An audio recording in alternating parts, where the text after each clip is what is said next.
One.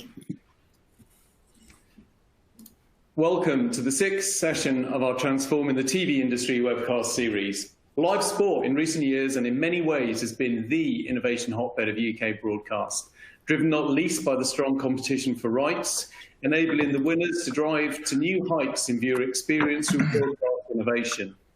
This week, we're joined by a panel of those very live sport innovators who will be exploring the exciting technologies that are being used in this space and the critical role that fans are playing in driving innovation. Please use this opportunity to interrogate, challenge, and innovate with them via the Q&A box under this window. And now please welcome our esteemed panel to tell you a bit more about themselves, Melissa, Tony, Matt, and Andy. Melissa? There you go, mute already. Hi, I'm Melissa. I head up live production at Facebook. I work on our live rights, the content deals that we have, and also deliver best practices for all our partners who want to be successful on Facebook and work in the innovation space. And most recently, that means Oculus for me. Excellent. Tony? Yeah, thanks, Richard. Hi, I'm Tony Page. I'm president of the digital and live divisions at Delta Tray. So my teams work across data, broadcast production, digital production, and then content delivery through websites, apps, and broadcast. So, we're really focused on all the time trying to bring innovation and enhancing the fan experience. And Matt? Hi, Matt Stagg. I work at BT Sport looking at the mobile strategy. That involves anything from the contribution side, so 5G and 4G enabled cameras, all the way through production and then distribution.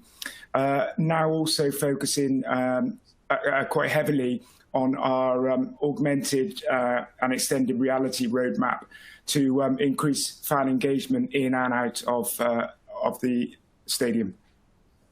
And finally, Andy, who I think is going to kick us off with some interesting research. Andy. Hi there. Yes, I'm Andy. I work at Kantar, the research organisation, and I am specifically within the sports specialism of Kantar. So we look at any and all research around sport sponsorship and fan engagement, and I'll be taking through some slides to start things off. Great, thank you. Okay, so what I'm going to show you are this is some UK focused data, but it's really an example of the type of information that is out there. And what we're going to start with is a little bit of a snapshot of the sporting landscape, so where sports are in the UK and people's interest in them, a little bit on how they are consuming them, and then leading into how that is evolving and where we see innovation and where we see the fans' attitude towards innovation and whether it really is them that's driving it and how open they are to it. We've also got, just because of the slightly extraordinary times we find ourselves, we've thrown in a few questions recently around COVID, and just to try and get a sense of people's desire to have sport back or not, and so we'll touch upon that as well. I think there will be a couple of breaks occurring naturally for questions, but if there is something that occurs, please just get in touch with the chat, and I'm happy to answer as and when they come up. So, the current state of UK sport. So sport is an enormously important part of the UK lifestyle, with 83% of the population being followers of sport. We haven't charted them all here, but we've charted the top two, and then esports, just because I think it's an interesting one to look at because of what we're talking about here. But sport has been we've been tracking this kind of information for over 15 years, certainly that I'm aware of, and football has always been the dominant sport. It's probably a bit of a no-brainer, but close to half of the population following football. And then the next one is tennis. This has actually evolved a little bit over the years. Formula One has vied with tennis to be the number two, but tennis has sort of started to get a little bit more clear water in recent years. Potentially to do with shifts in the availability of F1, and where you can get different content for different sports. The interesting thing that if you look at sports as a whole, that 83%, and the football and the tennis, actually the makeup of those audiences is broadly fairly consistent. It's there are nuances. Tennis has always had a very nicely balanced gender split, but in terms of age, actually, it's a very consistent picture. Where we've added esports here is it's interesting. It's interesting because it's relatively small. It's 5% of the population claiming to follow esports. So clearly it has enormous potential to grow. The gender split is sort of, it's 3/4 male, but where it's really interesting, and again, it's not surprising, it's fairly intuitive, but it's a much, much younger audience. So this new, not new sport, but this new category, if you like, is one that is carrying a significant chunk of younger people, and so they are going to, as they grow, they are going to evolve and become more entrenched in it, and it's definitely going to be something that we see more of in the future. But I say at 5% currently, still relatively low. What we don't have in this data set, but in the coming months we will have a clearer measure on, is how much that needle has moved on a little bit in the last period, because what we have seen is the likes of Formula One, with football as well, when the drivers couldn't be driving their cars, they were taking part in virtual races. And I think that kind of thing, and the absence of live sport for people to get behind and consume, will have drawn a lot more people to it. And it's now a question of whether they stick with it going forward. In terms of how they interact, again, this world is evolving, and there are so many different touch points that people can have and people can use to not only consume sport, but interact with sport as well. TV, though, does remain king. Or at least certainly via that big screen in the living room or wherever it might be. And that, in our view, that comes down to a couple of key reasons. It's about, for shared experiences, so for big finals, big matches, big tennis tournaments, golf, whatever it might be, watching it together has long been an integral part of the sporting experience, the consumption experience. But also, as much as I love watching stuff on my phone when I'm on the train, not so much these days, obviously, but, when you're in those sort of situations, it's great to be able to see things in 40, 50, 60, whatever size screen you have plastered to your wall. It remains the way that people want to do it. But what we are seeing, say, is a shift, sorry, not a shift, but evolution of the other areas. And so the icon with the next to TV on the chart here with the 17% growth, that is using smartphones. At the far end, you have tablets, which has actually seen a bit of a decline, and whether that's to do with what you are doing. So what we tend to see is that tablets will be more, because of the slightly bigger format, will be more for watching highlights maybe, and snippets of action, whereas phone action tends to be, as we'll come on to, it's more about content around the sport as opposed to the consumption of the sport. But again, with the ever-increasing broadband speeds, with 4G, 5G, etc., the capabilities of those phones and those devices generally just mean they're going to grow, because it's simply A, more able, it's B, it's cheaper, and it's a viable option these days. So, touching upon what they're doing, I say if it ever comes, the demise of TV is a potential threat ultimately to a key revenue stream within sport. One of the big drivers has for a long time in revenue has been the opportunity for brands to associate themselves with football, with F1, with golf, and have their brands on screen and really getting in front of a lot of eyeballs. The challenge presented by second screening is that it is a distraction from that core activity, that core delivery of messaging and branding.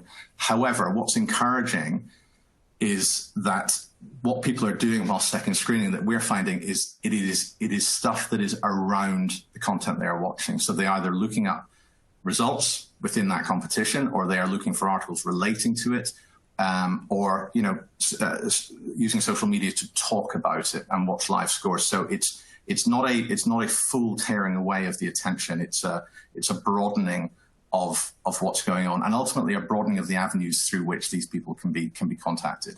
And so the important thing will be very much about finding the right content to feed into those situations, to make sure that you're getting people from all angles. I'll just talk a little bit about COVID and then sort of pause for any questions that may have come in via Richard. So goes without saying, we're in fairly extraordinary times, and so we've asked a few questions just to try and get a sense of people's attitude towards sport and how much they're missing it. Now, around, at an overall level, 47% say they have missed live sport. Now, I think intuitively I thought it might be more than that if we think that 83% of the population are sports fans. But I think if we put it in perspective, there's a decent chance that people have got other things that they are seeing as priorities, and actually people are pretty understanding of the fact that actually I'm missing the sport, but you know what, it's not the right time for it, and we're starting to see that ease off.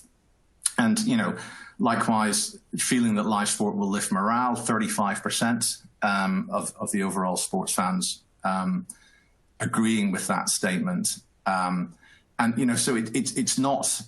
It's a little bit muted as how we read these results and how we would talk about them. But there is a desire to see sport back, but it's got to be measured and it's got to be at the right time. Where we think again, there's some interesting elements here are on the right-hand side of the slide around opportunities. So sports fans are understanding of the fact that this has been, as it has for many businesses, it's been a challenging time for sports and sports organizations, and so they're going to need to be creative. They're expecting to see different things from sports and sports adapting like any other walk of life. 22% welcoming an attempt to create artificial crowd atmosphere. Anyone who's watched any of the content, I'm sure, will have slightly mixed views on that, because it works on occasion and it very much depends on what crowd noise they're piping in. But one of the things, again, that we thought was interesting, it's only 18%, but, people hoping that the sports industry continues to engage with additional content. There has been this period of 3 to 4 months where there has been a dearth of content, and we've seen lots of reruns of old tournaments and old games, but people, and I'm sure people have appreciated that, but people want to see more now as we go forward. And this offers, I think, an opportunity for people to be creative and to try and find ways of continuing to engage fans, which we'll talk a little bit more about in a moment. Richard, I don't know if there are any questions. There's not much coming in yet, actually. So if those of you that are online, if you could put your questions in the Q&A box below the window, that would be cool. Just one from me, actually. I guess from an esports perspective, do you see that what is the rate of growth, and is that rate of growth accelerating, or is it? I know there's a lot of money in esports. The rate of growth, while we've been tracking it over the last few years, has been relatively slow. I mean, as a proportion of itself, it's reasonably high, because, going from 1% to 3%, they're big jumps relatively. But in terms of critical mass, it's still a relatively low number. We haven't got the information in here, but some of the other stuff we have seen is that fundamentally there has been, and I think there still is, a bit of a struggle for some people, certainly older people, to really quite get their heads around by what it actually means. And actually, is that sport? Is it not sport? And struggling with that a little bit. And we're starting to see that evolve. And I say, I think because of where we've been for the last few months and the absence of anything, not anything, but the absence of what people would traditionally turn to entertain them in normal times, it will have filled a gap for some people undoubtedly, and so I expect to see an uptick in these numbers. The question will be, as I said, whether that uptick holds or whether it will be a peak because there's nothing else, and then when everything else comes back, whether people revert to type. We've got a question in on second screening. Is that more of an opportunity than a threat for sponsors? If it's done correctly, I think it is, yeah, because it's got to be seen. We've got to assume, I'm sure some people now are watching this, but also checking their phone at the same time. I have no doubt. It's just how we behave now. So whilst there is that concern about distracting from the core content, I think it simply becomes about adapting what the offer of that core content is. And by that, I mean the sponsorship package, to recognize that it's, the TV broadcast isn't the be all and end all. And actually there's a much bigger portfolio of tools that can be deployed.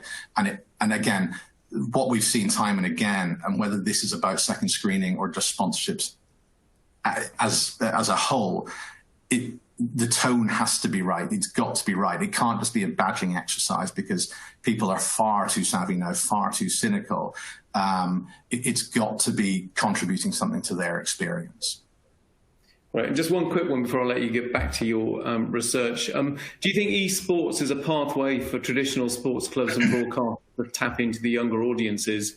And actually, I also wonder whether any of the panelists had a view on this as well. First, Andy. Yeah, I do think potentially, there will be some people who might have never had any inclination to turn to F1, and they might have seen some of the drivers doing some of the virtual racing. I'm focusing on the literal esports at this stage, but it's not just about that. But I think there is a chance again where creativity is required it's not about attention span so much, but it's about catering for vignettes as well as a 90-minute, a 2-hour investment of time in a long form piece.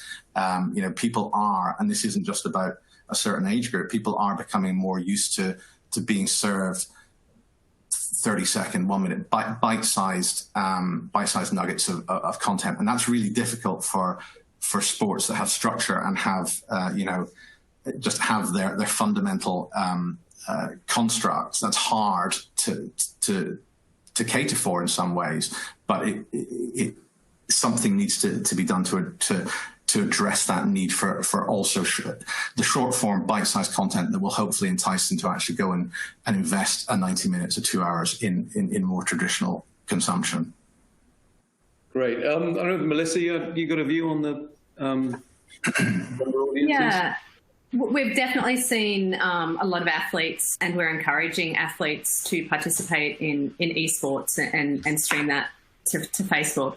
And esports is a really complicated area. Obviously, there is the traditional leagues who create virtual renditions of their games that you can play, which is, FIFA or, F1 or NASCAR, iRacing, all these sorts of things that it sort of can capture the traditional sports audience's attention. But then you've got esports in terms of Dota, League of Legends, all these sorts of things where really there's a very young and dedicated audience and teams and entire ecosystems surrounding those things. But what we're really seeing in terms of innovation is virtual sports. What we're seeing, Tour de France teams participating in online bike races, and that's very cool. They're using virtual trainers.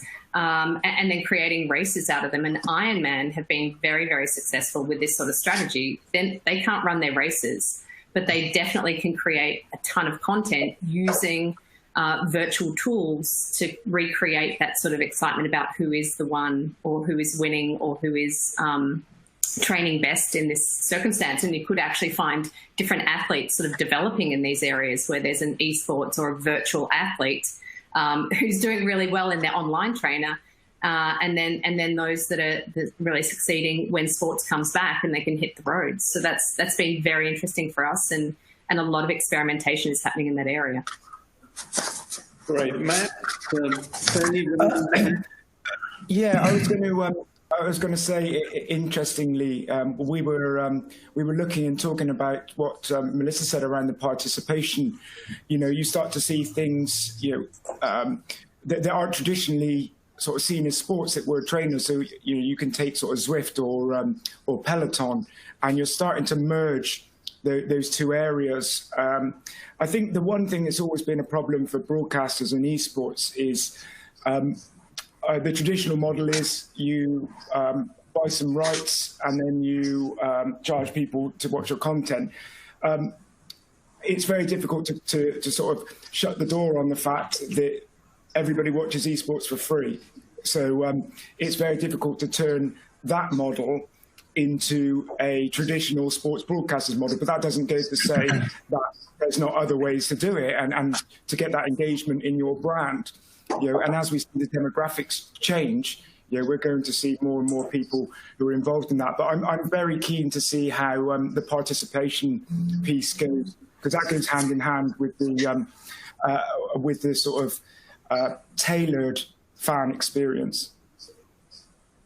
And Tony, any comments or? Yeah. I think what's been really interesting, going back to the kind of simulators for F1 motorsport and also for the cycling, is that it's actually finally given the viewers at home, the fans, the ability to actually try and compete with the real athletes as well. Like, it's not possible for the man on the street to get on his bike and try and take part in the Tour de France at the same time as they're riding the Tour de France. But on Zwift, the playing field is all of a sudden level, and also using sims for motor racing, and the guy on the street can actually put himself up against the athletes and the professionals and really see how they can compete in that sense, and actually see what another level these athletes really are on, and I think that's been really interesting and engaging throughout this period. That terrifies me. Andy, do you want to take through the second part of your slide? And just for those of you online, keep those questions coming. We've got a few more lined up, so when Andy's done, I'll get to those questions. So thank you. Sure. So, ultimately we were asked about for this, our fans driving innovation, and at a broad level, the answer is no. You can see here that 76% feel that there is the right amount of innovation currently, and that it's about 11% that feel it's too little and want to see more. If we look on the right, you can see that rises up to 16% amongst the 25 to 34 age group. I think it's important to say that saying it's the right amount doesn't mean they're closed down to innovation, because ultimately these are people who are now accepting what is the norm, but have all been iterations of innovation over the years, and so they're accepting of it, but they're not clamoring for more. And this goes back to my earlier comment about it's got to be the right thing, and if it's the right thing and it brings something, adds something, then people are accepting of it. And there's only 14% that are actually rejecting the innovation within sports coverage.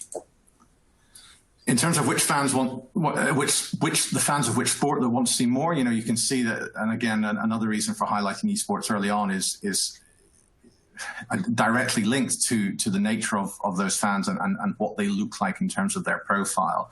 Esports, 23%. Wanting to see more innovation, and something that's interesting for us is that the number 2 and 3 there being basketball and American football, and the American sports, and they are typically have been better at experimenting and introducing things, whether widely adopted or not. And one of the things that we on this panel have spoken about is there's a company called Second Spectrum, and Melissa has worked with a similar company as well, who are in basketball but doing other things as well, and it's taking the innovation and the overlay of statistics and graphics to an entirely different level. And if anyone hasn't seen it, I would recommend just Googling Second Spectrum, because it's incredible. But it does start to teeter on the line of whether it becomes too much and whether it is actually starting to distract from the core content. Because one of the things that we then asked about was not just whether people wanted more innovation, but how they felt about it. And currently, 47% believing that it improves the experience, which is great. So again, we're not seeing lots of people who are desperate for more innovation, but actually a large proportion of them feeling it's positive when it happens. So it's about making it the right thing, and they just come to accept it. But there is still, there's 13% that say it detracts and 7% that say it distracts. Slight distinctions there. But there is a real openness. But again, we wouldn't describe it as fans clamoring for innovation, but they like it when it's the right thing and when it's delivered well, and it ultimately complements and brings a benefit to their experience. And Melissa, again, do you have any comments on this? Oh, maybe with your mic on. Again, so we're talking somewhat in this data about fans seeing the innovation on screen, so visual innovation, but I think a lot of fans don't even realize the amount of innovation that's happening in distribution, for example. So taking a traditional broadcast, something that's sent to your TV screen, and then adding bells and whistles to that is one thing.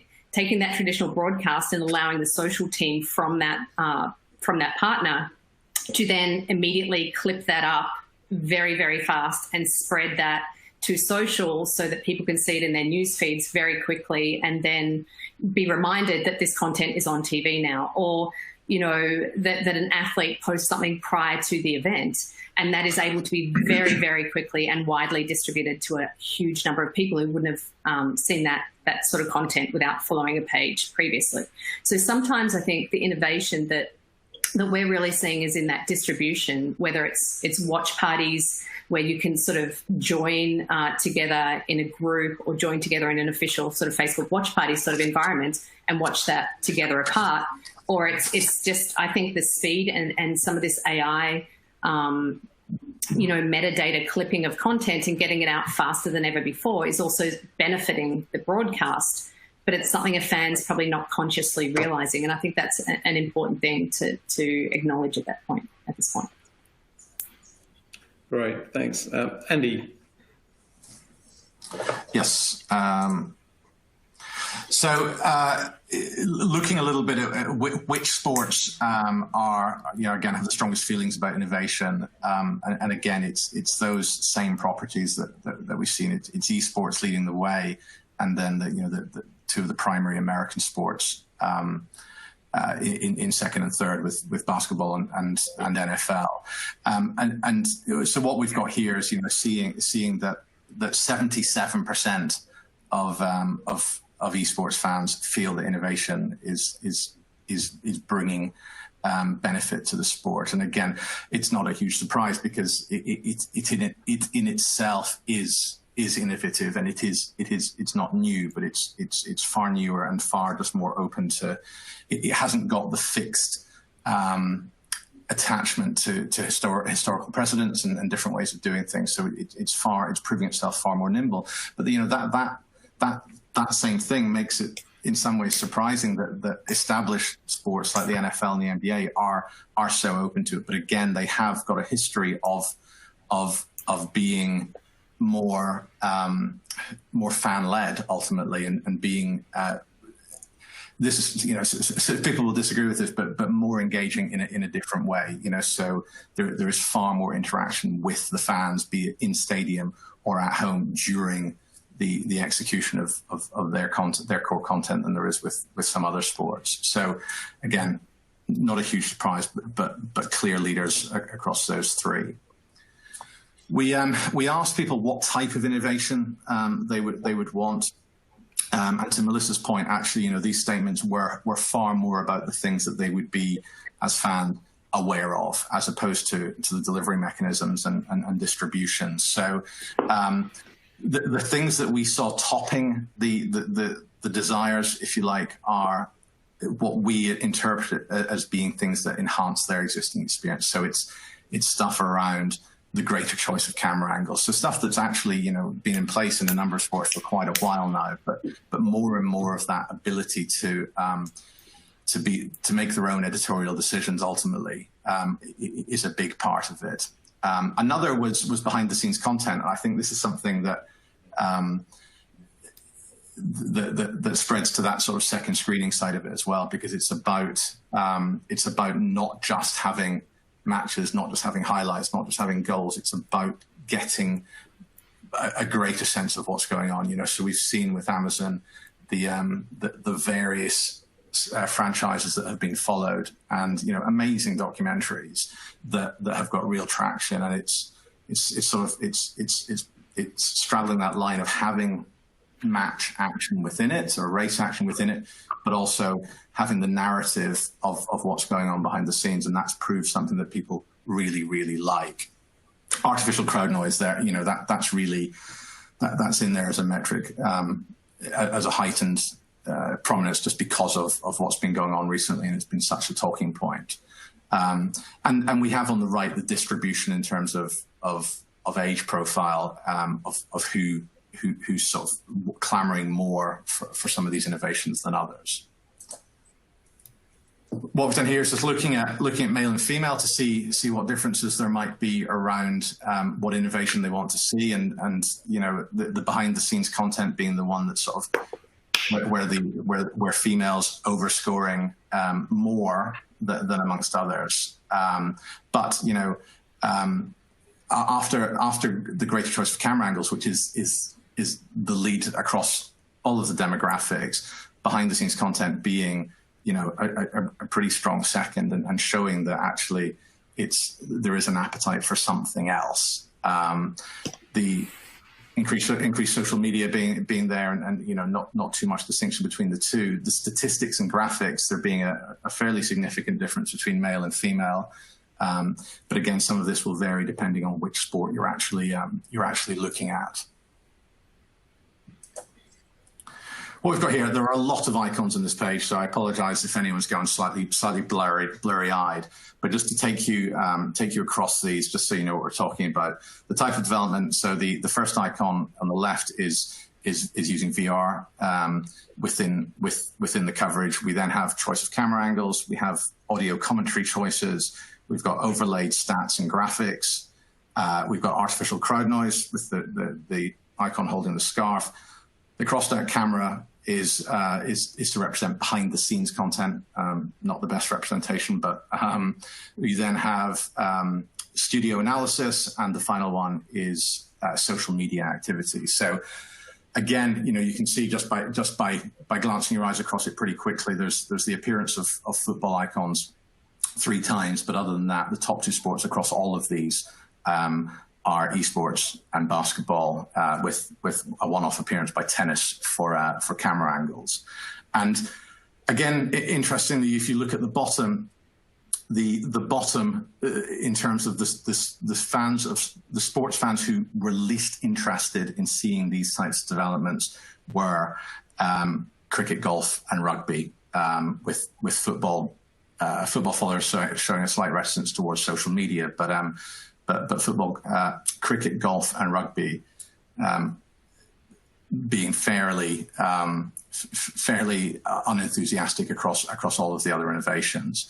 But again, it's that message of the younger fans of of esports being the ones who are just showing a far more clear appetite for the stuff that is even more outside of the norm, So it's the VR, it's the stuff that is radically different. It's overlaid graphics as well. Whereas the only appearance for football are in commentary, artificial crowd noise, and behind the scenes. So they've just got a slightly different set of appetites, and that has to be driven by the makeup of that audience and the demographic profile. So just to wrap up these slides, I mean, what we have seen is that in terms of how people are consuming sport, TV, it remains the go-to place and the go-to format for the actual watching and partaking of it. But what people are doing around that consumption is evolving, and smartphones are growing and are growing quickly. And it's partly about consuming the sport, but actually what we're seeing in the studies, it is more about engaging with the sport around the central content. Whether, on the question of whether fans are driving innovation, not our view, but the view that comes back from this study is that they are not clamoring for it. 76%, 3/4 feel that there is the right amount of innovation. However, almost half feeling that it ultimately helps it. So what we take from that is they are not desperate for more, but I guess to Melissa's point, the stuff they can't see, the stuff that makes it better, they just become used to it and they appreciate it when it's there. But broadly speaking, their overt appetite is for things that simply make their current experience better without interrupting it, without distracting from it. So it's got to be, subtle's not the word, but it's got to be neatly delivered and not be about ripping up the sport and changing it wildly, but just helping them get engaged with it. And that's probably me, right? If I can add, Andy, as well, I think it's also important to remember that sport is a very innovative market anyway, and particularly around the broadcasting and distribution and data side of things. So them to say there is the right level of innovation, it's already at a very high level. Very few people might want even further, because it just gets almost too extreme in some ways. But the acknowledgement of the market, the industry we're talking about, is that innovation is already at a very high level. I think there's also an aspect that people that they don't know what they don't know, so they don't know what's around the corner. They don't know what they want yet. So it's about the rights holders, the platforms, experimenting with stuff, and some of it might not go down well, some of it might go down well, but it's then that people realize what the potential is. If you talked about VR 10 years ago, it wouldn't compute at all. It's like, well, how would that work? Where would that sit in this repertoire? But actually, it's about exposing it to them, and giving them a taste. I think. Go on, Tony. You're going to come in. I was just going to say, it's I think it's the piece of being able to trial things, and also you have to remember that most sports broadcasters are actually full of sport fans. So it's you have a great sort of fan base to start to ask some of these, and actually you have a broad demographic of people. So broadcasters have the ability to have a certain level of confidence that their innovations are going to go down well, because they can talk about them internally before they have to go externally. And I think that's sometimes forgotten in when we talk about innovation. That's Matt, from my perspective, that's really interesting, because we all, from the live content that we've been either producing on Facebook or seeing others produce and distribute via Facebook, it's asking the fans directly what they want to see. So things like live polling, where you can say, like, Turner in South America have been asking fans what highlights do they want to see first in the halftime or at the end of the show, like asking fans directly what it is that they want to see and how to produce that program has been very, very important for us. And La Liga is going live to South Asia via Facebook. And one of the key innovations that we've had within that broadcast is polling, asking fans who they want to talk to, what commentary team do they want to hear from next week? Like, what did they think of that goal? Did they think that was unfair? And then starting to actually make the fan, or break down that barrier between the production team and actually what the majority of the fans want to see. And by making that an instantaneous, like, hit it in the moment, we can make changes to the broadcast on the run, so in the moment. And we saw this with Major League Baseball when we had our first game on Facebook. We had a massive L-frame graphic and the fans hated it. So we changed it midway because we got direct, instant feedback that production didn't suit what their expectations on mobile for that game was. Thank you. I'm going back to some of the questions. We were one question came in was I think maybe this might be one for Matt, from a kind of live broadcast perspective, kind of what bite-sized assets and useful kind of highlights are generated as we go, and how might they be used? There's so much footage behind the scenes that you have. I think one of the big piece is moving towards, I guess, broadcast. It's always been one to many, and I think now with the interaction of different platforms, second screen, social, we want to move towards a one-to-one relationship with the fan. We know that we're going to have a fantastic team of producers and directors and everybody behind the scenes put a post-production broadcast out. But there's so much else. And if you take something like MotoGP, which we do, you've got some people who want to know everything. And this is where object-based broadcasting comes in on second screen. They want to know the tire pressure. They want to know, what the heart rate is of the guy going into that. And then you get other people who are just want none of that. They just want to be able to watch a screen. And some people, but as a broadcaster, you have to take that middle ground. However, now we move towards personalization.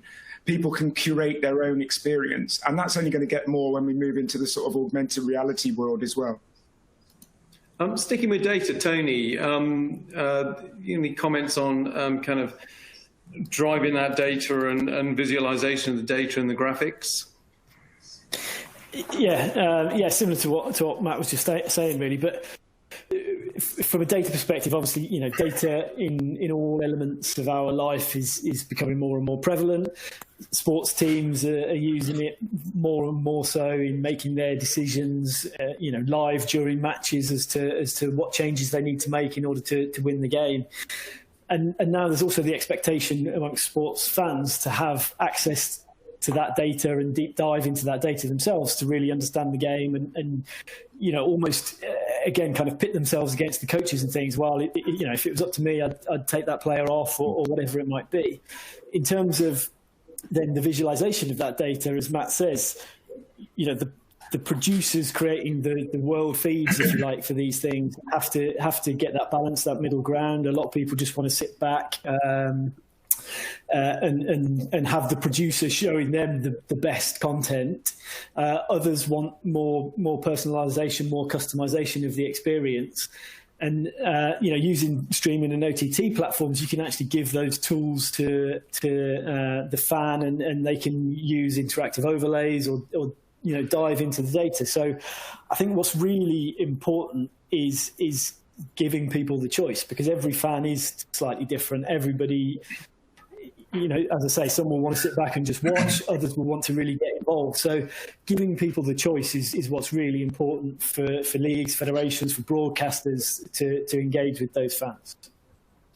Thank you. Melissa, we've got one very specific question in for you. Have you got any stats on watch party take-up? The watch parties has been popular, but I don't have stats, sorry, to share right now. But we can say that watch party is popular, but also groups now, like going live in a group where you've established all your fans into one area and then serving them content in that group gives you really good engagement, because they're obviously all there. And again, it goes back to what Matt was saying as well. It's like delivering content to people who want to see it in a certain way.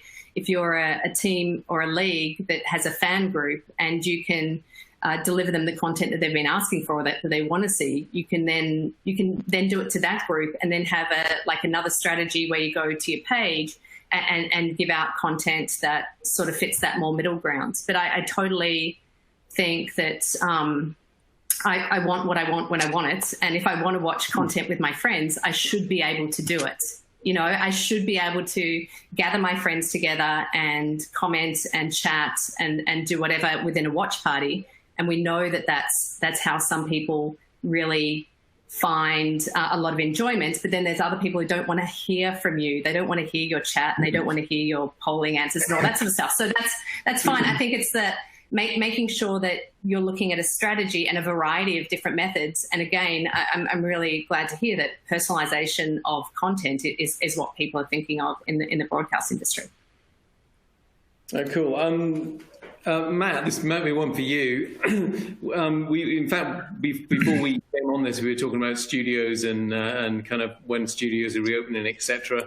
But do you think studios will remain in the future? Do you think they're important now we've kind of got used to not using them? I do. I think there's always a place for the studio. I think it really helps with the editorial.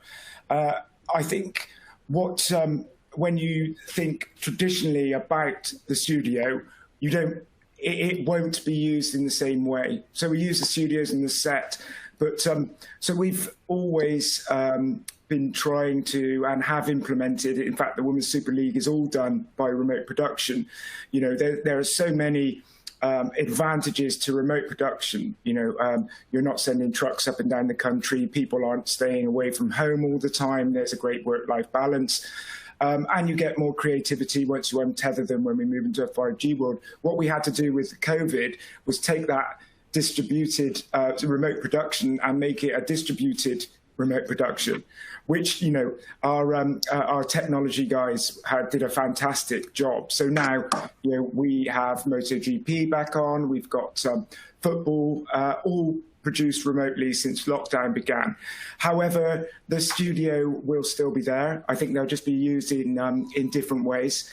And, you know, it does mean that people don't all have to come into the office all the time. And I think we've seen this across everything. But, you know, we've had a sound man in sort of Harrow, and then, you know, we've got a vision mixer in Cornwall or wherever. But what we do need to do is make sure that the communications and the networks are good for this. And that's why we're heavily bringing forward our 5G roadmap for that, because you need to be able to guarantee that you're not going to lose that feed. You know, someone in your street all starts using the 4G network, then you cannot have a live production being on a best effort network. So that's why we're looking at 5G and prioritization. I'll spare you any questions on 6G. I noticed one manufacturer issued a report on 6G yesterday. I think probably a little bit early, probably get 5G under our belt first. But I've got no pension, Richard. You know that. I need 6, 7 retire. There's plenty of time.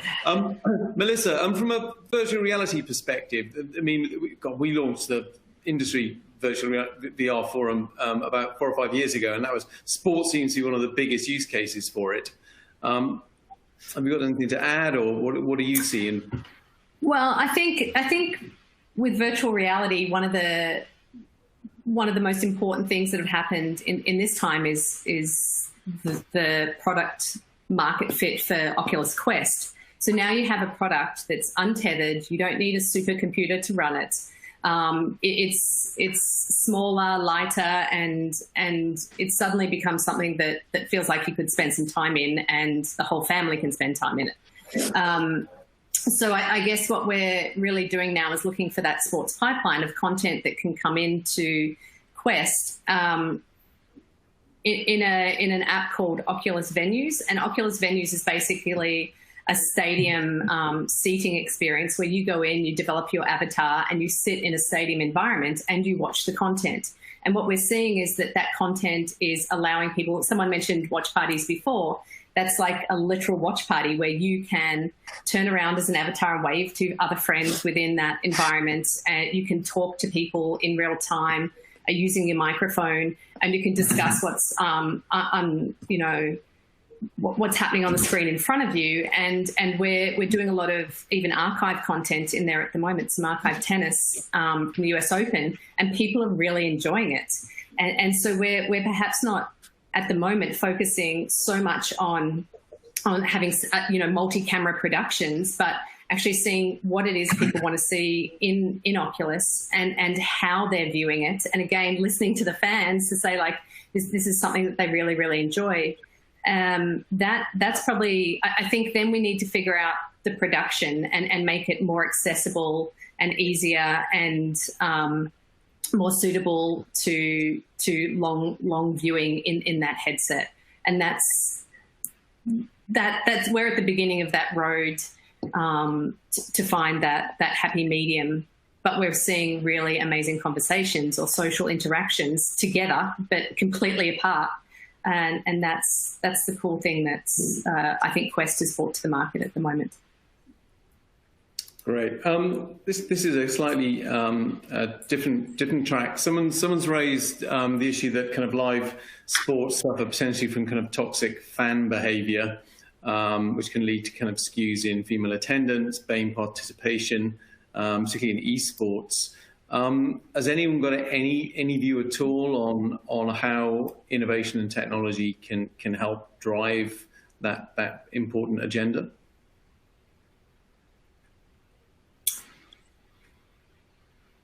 I mean, I can talk about sort of if there is toxic fan behaviour within a live broadcast. We're always talking about having someone be a content moderator on that content, and if you're going to go live on Facebook with content, you really should have someone moderating your chat, because pinning really good comments from people changes the nature of the conversation within that chat area. So if people are really focused on the sport and focused on good outcomes and positivity, it sort of, it bleeds through. And then making sure that you filtered the comments as well. So keywords are out.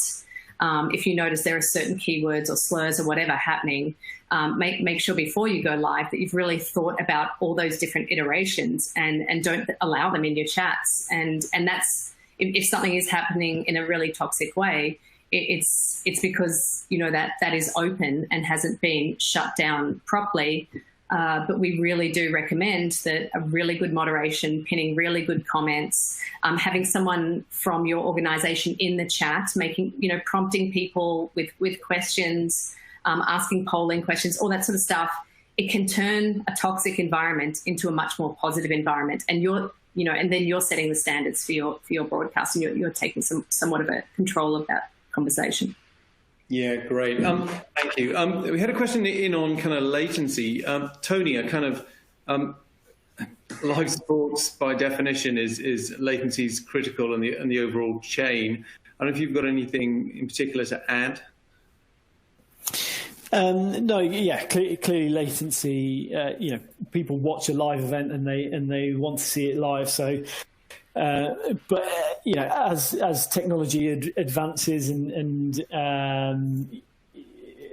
even looking forward towards 5G and maybe 6, 7, 8G, that becomes less of an issue in terms of. I think the question was related to within watch parties as well. I think again there's an understanding of the environment that we work in, and yes, people don't want to feel disconnected from that live environment, if you like. But there's a lot of work that can be done with, and we do it a lot when we do OTT distribution of live events, making sure that all of the data is synchronized with the video itself. That's key, because then even if you're watching in highlights mode, if you like, if you've missed the live action itself, but you're watching as live, all of the data, all of the statistics can still be in sync with the video as you are watching it at the time. So there's no kind of giveaways, and you watch the action unfold as if it was live. So yeah, the latency issue is something that's always forefront of mind about the live, but there's lots of things we can do to make sure that the experience is still that live feel. And I guess one for just very quickly to that, one of the real conundrums we face is you can sync everything if you go down to the lowest common denominator, which actually means that everything is I don't know, say what one of your platforms of distributions is 10 seconds behind, then you want everything in sync. You can make everything 10 seconds behind, but then that's not great for anyone, because it's not just the spoilers come from everywhere. You could bet in advance that might work. yeah, that's right. So there is a lot more than the sort of technology around it to try and crack this. But yeah, everybody looks into try and make it better. Great. We're kind of we've got about five or so minutes to come. So if there's any more questions come in, please send them in. Andy, I'm kind of conscious that we haven't had a chat to you for a little while. Has this changed your view on where any of the kind of subject matters going and where the important areas to I guess get further research on are? I think that the most interesting, or the most thought-provoking was Melissa's point really about the fans not really being aware of the innovation, which I think is now how you actually explore the appetite for things like that is a difficult one in terms of researching it. But I thought that was a really interesting comment that we're talking about the things that people are aware of and they think improves things or detracts from things, but actually the stuff that they accept as just being commonplace now was all innovation at the time, and it happened. A lot of it will have happened in the background. People just expect to be able to see things on their phones now, but there's an enormous amount of work that's gone into the infrastructure behind that. So yeah, I think there's some thought to be put to how you investigate the unknown. Ask people about things they don't know about yet is something we need to look at. We did that with HD originally, and no one wanted high definition TV apparently, and look where we are. Look where we are today. As we're kind of drawing to a close, I thought maybe a question I'd ask each of the panelists, maybe starting with Melissa, is do we think the key innovations are coming from the viewer, the user, people, or do we think innovations really being driven through from industry to kind of monetization, new business reasons? So is it fan innovation or business innovation, or a kind of hybrid of the two? We'd say it's definitely a hybrid, but there's a lot of data that is also driving innovation. So we see trends in certain areas, or we start an experiment in something and then see if it takes off or not. I think Tony was talking about that earlier. It's a hybrid. We have product teams who are out there building products based on data that they see or trends that they see happening, and then we have those products go to market, and then fans support it or hate it, or they use it or they don't use it. And that's the thing. Like, if the fans don't take up an innovation, it's probably time to sunset it or find a different iteration of it. But there are very, very clever people working on the back end, creating products, and we're always out there. Either testing them or, seeing if it sort of works in a certain, not all the innovations work in the same market the same way. Every market has, a different way of viewing content. There is a traditional UK market that grew up on TV and I guess the BBC even, or something like that, very traditional. And then there are other markets who sort of just skipped that whole phase and started on smartphones. So that there's also that factor, that it's not all one innovation fits all, or one innovation sort of fails everywhere. So that's important for us to acknowledge. Great, thanks. Tony, business innovation or fan? I would agree it's very much a hybrid, and I think Matt made the point earlier that in sport production, most of the people involved are sports fans anyway, and likewise in certainly within Delta Tray and our sport technology side of things, most people involved are sports fans. So a lot of the ideas by default are coming from the fan, if you like. But yeah, it's all about continuing to watch the trends, get the noise, the buzz from the fans, and then we try to deliver new products, new features that we'll get feedback on, and as Melissa just said, some fly, some don't, and it's that constant change and pace of innovation that's really exciting. And Andy? Yeah, hard to disagree with any of that. I mean, ultimately, it needs to come from the platforms or the broadcasters, because we, they're the ones who have the very clever people thinking of these things. I say, as viewers, we don't necessarily know what it is we want to see next, but to the point the guys have made about it's sports fans who man these organizations and who are behind these teams thinking about things. So they're going to have a good feel for what will go down well. And finally, Matt.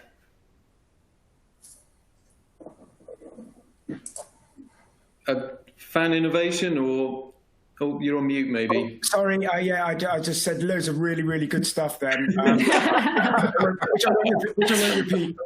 I think it's I think one of the things, and we've always said, is whatever the innovation we do, it has to be editorially relevant.